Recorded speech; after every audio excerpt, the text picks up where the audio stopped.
Good evening, 12s, and welcome to the Seahawks 360 podcast, where we look at the Seahawks from every angle, every week. I'm your host, Candace Higgins, and as always, it is a pleasure and it's a privilege to talk Hawks with you. Guys, it's been a while. I know I took longer than a week. I've been working hard, I promise you. But I am juggling things between an NBA podcast and the NFL podcast. And it's NBA playoff season along with NFL draft season. And let me tell you, guys, it is a lot. But I am super psyched to be back with you guys for our second YouTube live stream. For those of you listening on the podcast, thank you for your continued support. We have a lot to get into today. We are continuing part 2 of our series with the blank pick. Today, we're going to talk about with the 20th pick. And the 20th pick with the Seattle Seahawks is really interesting because it really doesn't have, it's the wild card factor, right? When you're talking about the number 5 pick, you're talking about maybe, 4 or 5 options. They're not a ton of guys that can realistically go at that spot, and at least it'd be good value, at least. So this is going to be a little bit more in depth. We got 7 prospects to break down on this particular one. I know that doesn't sound like a lot, but I want to try to give you guys a little bit of information about each one for sure. And there are more that we're not going to cover, but these are just sort of the picks that I think they should be top of mind, right? And we're going to do similar like we did last time, because you guys know we look at things from every angle. We're not just going to look at what I prefer. Right? Now, I'm not going to do the popular picks the same way that I did last time because, quite frankly, there are no popular picks with the 20th pick at this point. Everybody is picking some of everything. And I have seen a wide variety of options and different mock drafts. And there's so many different ways that Seahawks can go because of their unique position in this draft that there really is no telling what direction they can go. But we still will get into not only my picks, but some unexpected picks, what I think, may not happen. But if there are guys on the board, I think the Seattle Seahawks should surely get them. Then we'll go into what I think are some unideal picks, some guys that I'm not high on, at least at this position, or some guys that I'm just not high on in general. So we got a lot to get into today. Let's get into it and talk some Hawks.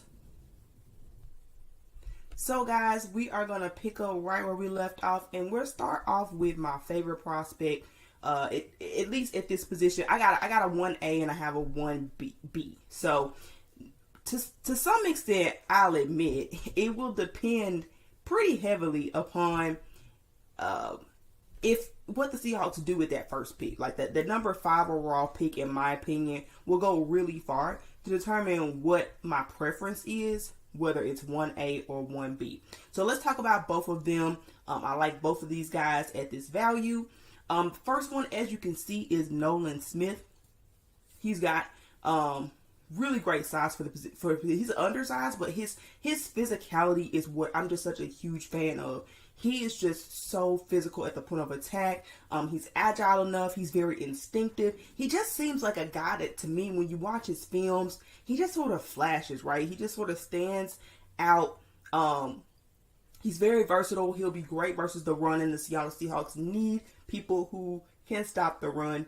They really need people who can do both, though. And that's really why I like this pick, is because he's shown the ability to get to the quarterback, but also be able to defend the run. He's still got a lot of upside. He's still pretty young, 22. This guy got elite speed. 4.39 is what he ran. 1.52 split. He's got pretty good sized arms, at least, average sized arms. He is sort of a tweener, right? Like, he's a guy who, if you're talking about especially reducing him inside, I don't think he's going to be able to do that very much.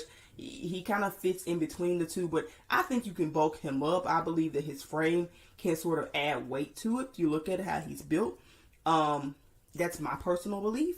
But he's got this real quickness about him. He really can be a guy you could put on all 3 downs from the start. He's got really good bend. He's very quick to get to the second level. And again, you just need a guy who could play make, a guy who could get to the backfield, whether it's in the run or in the pass.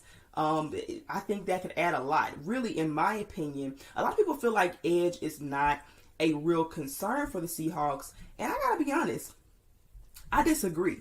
I think that edge is still extremely important because as it stands right now, I don't feel like the Seahawks have a true tandem at the starting lineup. I know people talk about Daryl Taylor, people talk about Boye Mafe, and then of course there's going to be Alton Robinson. You're going to see what he's going to do. You don't know if Tariq, I think Smith is his last name, the 6th round pick out of last year. You don't really know if he's going to become anything or not. That's a big question mark. But people are saying if you got Alton coming back, if you got Daryl Taylor, you got Boye Mafe, along with Uchenna Nwosu, then you should be well off. And the reason why I'm going to say no is because both Boye Mafe and Daryl Taylor, while having upside, have shown that they're pretty much going to be dominant or elite at only one area. And not even elite, but very good at one area. Boye Mafe is going to be very good at defending the run, but he doesn't give you much upside as a pass rusher. Now, will he improve? Of course he will. But will he improve to the point of being able to apply pressure for a 17-week season consistently? I don't think he's going to make that big of a jump that quickly. I would for sure be surprised, and I don't think that's something the Seattle Seahawks should bet on. Then you got Daryl Taylor, who we've seen the Seahawks try to start, and he's just too much of a liability in the run game in order to really be able to do anything but be a situational pass rusher. I think you're going to have the same thing with Alton Robinson. So while people say it's not a need, they don't really have a true starter to pair with Uchenna Nwosu, who can do both, who is not a liability on either end. Because otherwise, people are just going to do what they did last year, and that's going to be put more attention, either double team or shade to Uchenna Nwosu. He gets more attention, and then the other guy can't take advantage of it, or the other guy is such a liability in the run game that anything he gives you in the pass rush is negated completely.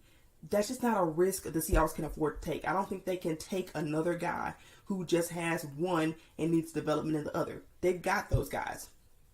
My opinion, the Seahawks need an edge, and they need to edge fairly high in the draft because those are going to be the prospects who have the ability to do both from day one. At least give you something. Now, will they have a strength or weakness? Yes. But what you want to avoid is having a insurmountable weakness of some kind. That's what I want the Seahawks to avoid. And so I'm going to be high on, definitely if Will Anderson is there, you run to the podium. If not, I think a guy like a Nolan Smith could be of great value to the Seahawks because, again, I'm going to prioritize personally the versatility, the balance on both areas. A 3-down guy.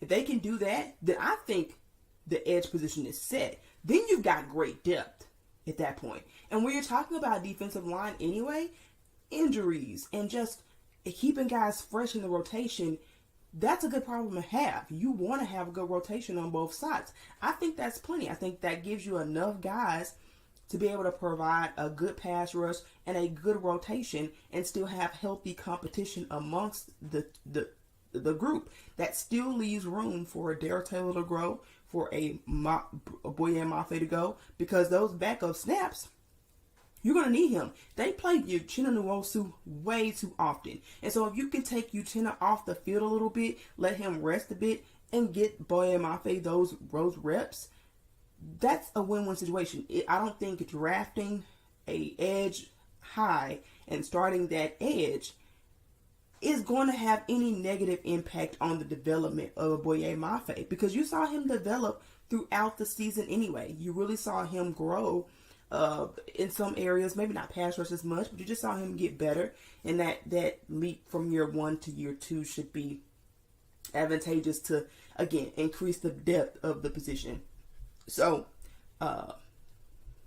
that's my personal belief. I think that's why I think that. But let's get into my other prospect. So again, I'm high on they have an opportunity to draft a edge. To do that, if they can't, if they don't get, now I didn't specify this, but of course, if you're drafting a Will Anderson, then no, you're not going to need a Nolan Smith. If you somehow, by some miracle, Arizona trades out of that position, and that's becoming more and more likely, especially given that Budda Baker just requested a trade request. So if they're going to honor that, then they're going to have a hole at that position. One more hole means more incentive for them to trade down and stockpile, because they got a lot of holes in that roster to fill in a short amount of time in order to keep Kyler happy over the next year or so.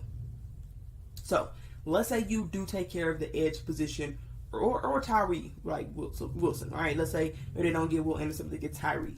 At that point, my first choice would be Bryan Bresee. Bryan Bresee is a really interesting prospect. He's a guy that's really been through quite a lot. I like his size. I think his size makes him extremely versatile. Yeah, he could stand a pound or two to add a few pounds or two, but I think he can easily get you and be all over the defensive line. And really, that's what this defense needs, is some versatility, add some areas of uncertainty where you don't know who's going to line up where from snap to snap. He's still really young. He's 21 years old. I don't think his combine was particularly staggering, but it was pretty good for his size. I think he did well. He's just a twitchy kind of guy, and Seahawks have few opportunities to get anybody that's twitchy, right? But the real knock on him you're going to see is that you don't see a ton of production for him. He really didn't shine on tape. If you look at him, he is not like Nolan Smith. He's a guy who you could see the potential. He had a much better last year, but he went through so much with the loss of his sister. I think he had a kidney infection. He just had ACL the year before. It's been a while since he had the ACL, but it just was a lot for him to overcome, and I think he did that well. But he seems like a real good leadership guy, too. A guy who's going to come in and put his head down. And we've got so many questions about a guy like Jalen Carter. You don't have those type of questions about a Bryan Bresee. And that's appealing. Like, if the Seahawks decide that there's just too many questions about Jalen Carter, they choose, like I said, to go in another direction, and they want to get Bryan Bresee at that position as well, I would understand that. Now, I hope they do their due diligence to be certain about that. But he's definitely not a guy you question for sure. He's got a really high motor. He's got some agility to him, especially for his size. Pretty good movement. He has the ability to play the two gap, which is exactly what the Seahawks are going to ask their guys to do, either two gap or 1.5 gap sometimes. He seems like a really intelligent player. He has pretty good patience, but also twitch when you watch him on film. Now, he does have to get better in terms of pad level consistency, but that's just reps, because the guy, again, really didn't get the chance to start. And you see he only had 7 starts last year. He really missed a lot of time. So, and he got better with the season. Like, as he got more reps, his tape improves, and that's extremely promising for a guy who did have some medical questions. I personally don't have any medical questions. I think the kidney infection that he had is, like, I don't really include that as a real concern medically. Now, he's not super bendy. He does have some bend, but he's not a super bendy guy, not like a Darrell Taylor or an elite kind of thing. But that's not really what you need. He's going to be a power kind of guy.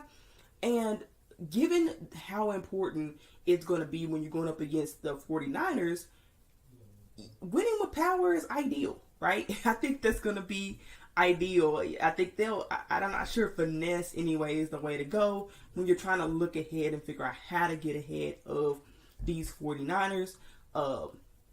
Brute strength can come in handy, and he's a guy who you like that for. Now, again, those are my 1As and 1Bs. So, depending if they get Jalen Carter, my preference would be to, I think that the Seattle Seahawks need to draft one edge, one D lineman, like one defensive tackle. They need one of each, and I think they need to do it in the first round. I'm not one who says that they should go for a ton of offense. Personally, my preference will be to get the highest level of talent possible at as soon as possible. Now, edge is deep, so I get why people would say it's a edge. It's a deep class with edge. It's a really deep class. You can get a guy at lower value. I don't disagree with that, but I do think that some of those guys, again, may lean more towards having one real strength. Like you'll have a lot of speed rush guys that come later in this draft, or a lot of guys with power, but very few guys down as you get further in the draft that could start immediately and make a real impact for you. I think, well, there are some, but I think they wouldn't be able to give you both the run and the play. That they're lacking something, lacking size, maybe smaller school. There's some sort of reason why they're not in the top 20, right? And so for that reason, get the guy most likely to start early on. And I think there'll be plenty of opportunities to get some offensive players later in the draft, because quite frankly, there are not a ton of blue chip, let's say, wide receivers, for example. This is not a top heavy wide receiver class. That's a position you can afford to address later. But I know a lot of people are higher on, depending on how the draft board goes, getting an offensive player. And if we do get an offensive player at that point, my preference is most certainly to go ahead and get a wide receiver, because I do think that the Seahawks need a third wide receiver. Definitely. I don't necessarily think that they need to get that early in the draft, because there are actually quite a few guys I like in the 4th round, in the 5th round, maybe 3rd round, that I think better fit what the Seahawks need. Because I think the Seahawks, in my take, before I give you going to, I gave my 1A, my 1B, I have one other pick. There are only really 3 options I really love at this spot. But let me tell you the type of wide receiver. The reason I'm not high on getting a wide receiver as much here, because I think the Seahawks really just need a run after catch guy. They don't need another deep threat. They don't need another big physical wide receiver. They got DK Metcalf. They got the quick guys in Tyler Lockett. What they need is somebody can get them run after catch. Somebody who can add another dynamic element to the offense. Another versatile element to the offense that they do not have.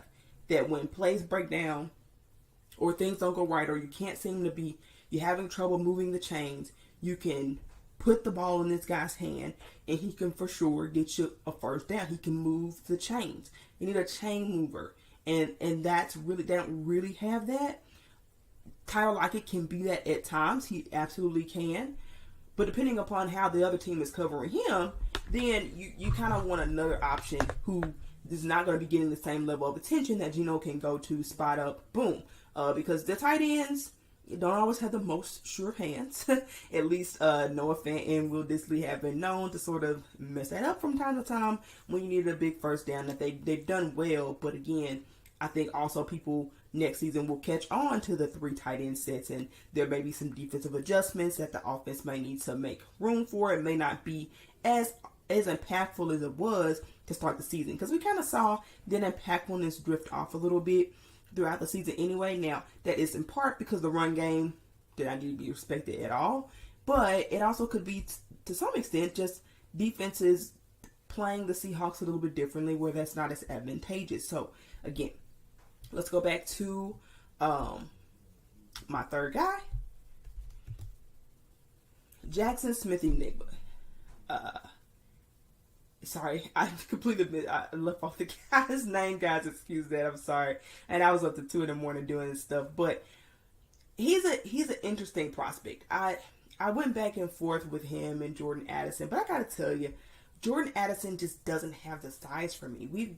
He's like 20 pounds lighter than a Tyler Lockett, and D. Eskridge was a bigger guy. He was like 190, and he was injury prone.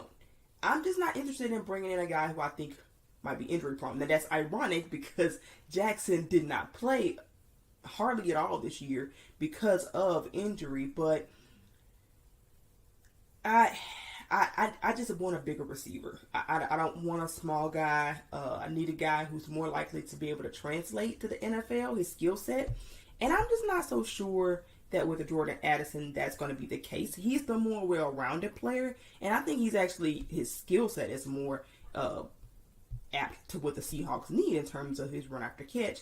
But Jackson Smith-Njigba, while he doesn't not shown the ability to, maybe have to run after the catch, he is just the most NFL-ready prospect. For sure. You're going to plug and play this guy, and he's going to do well. He's going to play out to the slot, and that's okay. They can afford to just have somebody in the slot. Tyler Lockett can play on the outside easily.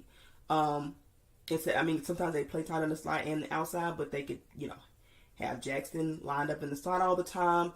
And that would be an elite trio. Absolutely elite for Geno Smith, Jackson Smith-Njigba, DK Metcalf, and Tyler Lockett. It's incredible. This is a guy who obviously didn't have a lot of production. He only had 3 touchdowns, but he had 3 games. 3 touchdowns in 3 games. He's 169, so really good size there. He had a really great 2021 campaign. That's really what people are making the assessment on. You're really looking at the tape from more 2021 when he was outstanding. He's got deceptive footwork, which he can be really crafty, which I like with him alongside Tyler Lockett. Great body control. He really has top speed throughout the route. He's got good effort with blocking. He's obviously going to need to work on that a little bit. But he just seems to be able to make plays, man. He's a playmaker, and he's got good speed. Now, I did think he would run a little bit of a better 40 time. 4.53. There were guys lighter than him, and heavier than him, running faster than him. Not bad. I was hoping he was like 4.4 or something like that. But anyway. There's really not a ton not to like about this guy. Again, the only thing I really truly care about is that he's not very good after the catch. He's really slated as more of a slot guy. There's questions on if he can do that, can play on the outside.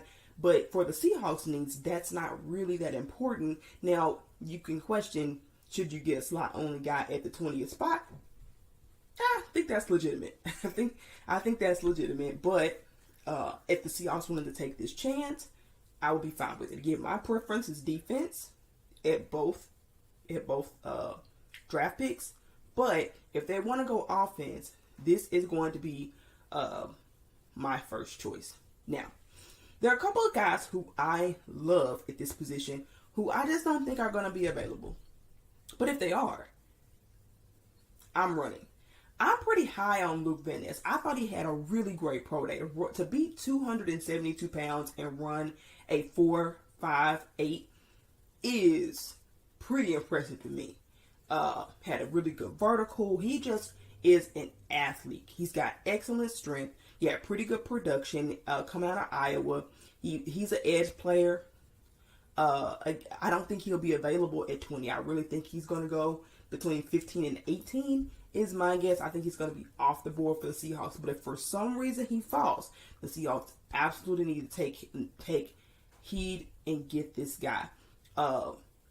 He's got versatility. Another guy who can give you some versatility, right? Now maybe he is better inside. I think he might be better on the inside than maybe at edge. There's a question about that. He's not quite a tweener. You would want him to be more 280 over 272. I'm not going to flip over 8 pounds. So the guy can easily get 8 pounds, but he's got extremely powerful hands. He is super quick out of his stance. He's got some flexibility for his size. Again, a guy that can rush the passer and defend the run. Another instinctive guy, another high motor guy. I like high motor guys. I like instinctive guys because some of those things you can't coach.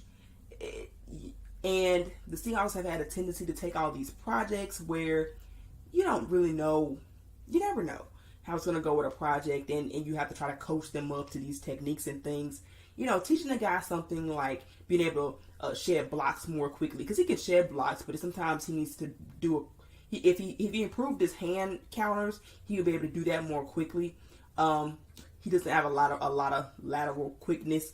Exactly, he's pretty average in that. He definitely doesn't have a lot of experience, because what's unique about this player in particular is that he never started for Iowa. He came on the field every game. He had 13 games.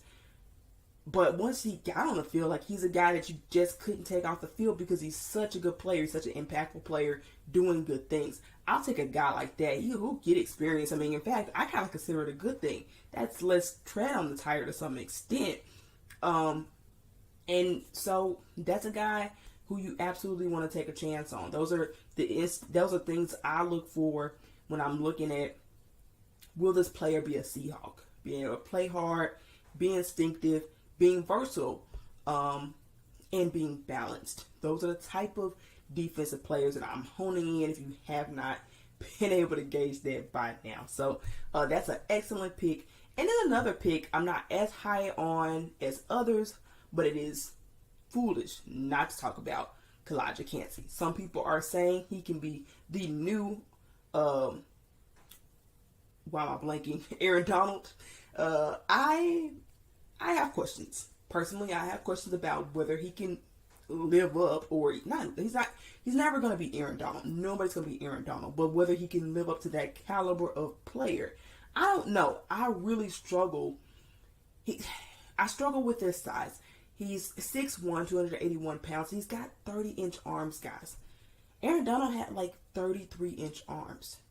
That's just a really stark difference. And for him to already be undersized at the defensive tackle position, I just feel like he will be so taken advantage of, particularly in the run game, that I don't love him as a fit for the Seahawks.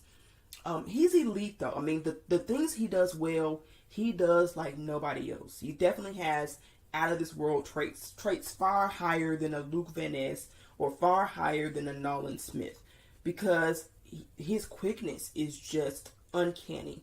He's got, because he is his size, he's got excellent leverage to the ground. He can always uses that leverage against blockers. He knows how to do that very well to his advantage. He's got outstanding body control, excellent balance. He's really quick and able to change directions. So his ability to rush the passer is bar none. Now, he's not going to be able to help you in the run game at all. He also struggles with sometimes taking poor angles when he's rushing the passer, which to me, I've seen enough of Darrell Taylor doing that. To me, I'm not high on this guy. And I don't even expect him to be available at 20. I really don't. But, you never know how wrong these mock drafts are. And if the Seahawks took him, I wouldn't be mad at it. I think it's worth definitely a guy with that elite traits. I just think he's ton boom or bust. And I really want a guy with room to grow, but a fairly high floor. That's pretty much what I'm looking for at this point with the defensive line at the state that it's in. I think they need guys who can be ready to go, not guys who take 2 or 3 years. They've really, by signing Geno Smith, decided to go all in. And so you need to draft accordingly, in my opinion. And Candace is just either he's going to hit or he's not. I don't think there's really a middle ground for him. And that's what makes him pretty risky, in my opinion. All right, so we are rounding out towards the end of this particular episode. I've got a couple more people I want to talk about, but let's move on to the next. So now let's talk about some of the guys that I'm not as high on, right? Because you can't love everybody in the draft, and this draft in particular seems to be, everybody has a wide variety of opinion, right, about each guy, right? There really seems to be not too many people on the same page about where these prospects stand. You really kind of see some things all over the place with these guys. But the first guy I'm not big on is Zay Flowers. And I know some Seahawks fans love Zay Flowers, but again, size is key. He's 5'9", he's 182 pounds. Yes, he is super fast, but he has a really high drop rate to me. He doesn't have a really high release package. He's going to be a slot only guy. I don't think he's going to be able to do anything else. I don't even think there's a possibility, whereas there is some potential with Jackson Smith and Nigba. He's got really, really small hands. He's got really small arms. He's a great one after the catch guy, but again, I just think you can get a guy with a better catch rate, better size, and more just as dynamic when it comes to run after catch at more value. So I'm pretty big on Parker Washington. He's my go-to guy, and hopefully I'll have the chance to do. I think I might, because we're kind of running out of time, I might just do some sleeper guys at different positions, and I'm thinking about doing some sleeper wide receivers, because I feel like I have got to talk to you guys about Parker Washington. He is really great. He's got better size. He's a funky size too. We'll talk more about him, but he's bigger. He's just as fast. I think he might be faster. But he's just as fast, if not faster, as Zay Flowers. He's got that dynamic ability. He's got a better catch radius. In fact, he's known for making really tough contested catches. Now, give me a guy who can make the contested catch, who can play on the outside and the slot, who is bigger, and you can get him maybe in the third round. Give me that guy. And so it's not that I don't like Zay Flowers, the player. I just don't feel like what he brings you is something that you need to be drafting at this point in the draft where he's going to go. I just don't see why he's as high in the draft. Again, he's very talented, but I just think that there's some of the knocks on him. I'm not sure if he's going to go as high as everybody thinks he's going to go. As high as he's been, mocked, at least. And then the last pick that I just don't feel is ideal at all. I don't like either of these guys really for the Seahawks, but I especially don't like them at their value. Joey Porter Jr. is being talked about as really a top 20, top 25 prospect. And to me, this guy has Shaquille Griffin written all over him. He is talented, no less. He's got extreme fluidity. But this is a guy, especially when you're talking about these top corners, the downside, in my opinion, to the Seahawks drafting them, and this is why I don't think you see Seahawks draft cornerbacks often that high, is because they're going to play zone. And it's not valuable to get guys who are elite at man, who are elite at press coverage, if you're just going to put them and stick them in zone anyway. And so this guy is going to be better than maybe a Christian Gonzalez at playing the zone, but my number one thing with him is he just doesn't seem like a guy who's a ball hawk. You want a guy who can not only play well, not only keep up, not only play deep, but a guy who can make plays on the ball. Turnovers are going to be key. I would like for the Seahawks to get back to turnovers like they were in the first half of the season. That's really what made that's what distinguished them between them and really it made some wins. I mean, the turnover margin is huge if you're on a Pete Carroll coach team. And the best way to do that is not knowing if Gino's going to keep the same rate that he did before, if he's going to improve it or decline a little bit in terms of taking care of the football. You want to make sure your defense can produce turnovers. And it can't all just be on Tariq Woolen. Why? Because teams are going to stop throwing at him. They're not going to throw at Tariq Woolen next year, which means it's going to be on the other corner to be able to take the onus and be able to make plays like that. And be able to, if you're in the position where the other guy, you don't have to be the same level of threat to take away the ball that a Tariq Woolen is, right? Nobody is. He's freaky. He's freaky, one of a kind. But you need a guy who can get you interceptions throughout the year, where it is a decision for the quarterback. Should I throw it to Tariq Woolen or should I take a chance on Joey Porter? And you make them pay. And maybe they go back to Tariq Woolen if you got both guys with great ball skills, and you still probably would rather throw the opposite of Tariq wherever he is. But you need a guy who can still help produce for the defense, not just by a bunch of pass breakups. Because if you got a bunch of pass breakups in college and no plays, it makes me really feel like you will never be able to get you'll rarely be able to get interceptions at the NFL level, because, well, what was a pass breakup in college is probably you might even get beat in the NFL. It's just a different level. So I'm not really huge on him. He's a great player, so it's not me being down on him as a player. He's got great pedigree. Obviously, the son of Joey Porter from the Steelers. excellent speed, 4.46, really good length, good size. I think I just don't think that the value is going to be there given where he's going to go. Even if he falls, some people do project that he falls. So I think he very well may be on the board when the Seahawks go at 20.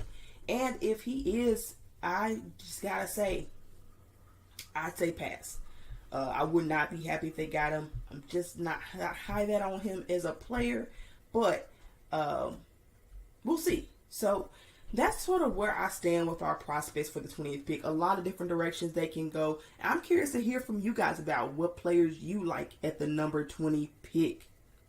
Well, that's all the time we have for today, guys. You can follow me on Twitter at CandaceH901 or follow the show at Ethos Seahawks. We have polls, analysis for you each and every day.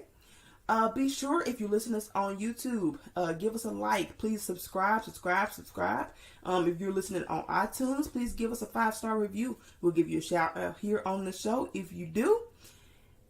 All right, guys, that's it. I'm out. And as always, go Hawks.